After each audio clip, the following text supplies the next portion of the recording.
এই মুহূর্তের big breaking news, load shedding করে জিতেছিল, এর বদলা আমি নেবই। তমলুকের সবাই দাঁড়িয়ে বললেন মমতা বন্দ্যোপাধ্যায়। 2021-এর বিধানসভা নির্বাচনে নন্দীগ্রামে শুভেন্দু অধিকারীর কাছে হেরে গেছিলেন মমতা বন্দ্যোপাধ্যায়। তবে সেই ফল নিয়ে বিতর্ক এখনও বহাল। লোডশেডিং করিয়ে বিজেপি ভোট গণনায় কারচুপি করেছিল বলে অভিযোগ করে তৃণমূল। এই ইস্যুর জল গড়িয়েছে কলকাতা হাইকোর্টেও।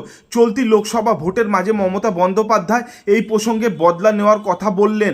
নাম না নিয়ে নিশানা করলেন অধিকারী পরিবারকে। বৃহস্পতিবার তমলুকে ভোটে প্রচারে গেছিলেন তৃণমূল নেত্রী। দলীয় প্রার্থী দেবাংশু ভট্টাচার্যের হয়ে বক্তব্য রাখতে গিয়ে সেই নন্দীগ্রামের ভোট প্রসঙ্গ টেনে মমতা বলেন, আমার সঙ্গে প্রতারণা হয়েছে, রিগিং করা হয়েছে, সেদিন ডিএম বদলানো হয়েছিল, লোডশেডিং করেছিল, জিতেছিল।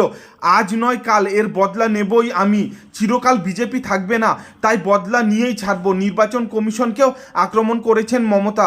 সাফ বলেছেন বিজেপি তাদের সাহায্যেই ডিএম, এসপি, আইসি সব বদলে দিয়েছিল, পরে লোডশেডিং করে ফল পাল্টানো হয়েছিল। নন্দীগ্রাম নিয়ে কথা বলার সময় মমতা বন্দ্যোপাধ্যায় কারো নাম নেননি, তবে হাবে ভাবে বুঝিয়ে দেন তিনি কাকে নিশানা করছেন।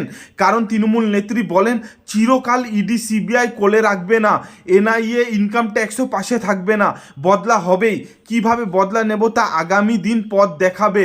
তমলুকের সভামঞ্চে দাঁড়িয়ে অনেকবারই নাম না করে শুভেন্দু অধিকারী এবং শিশির অধিকারীকে গদ্দার বলে সম্বোধন করেন মমতা।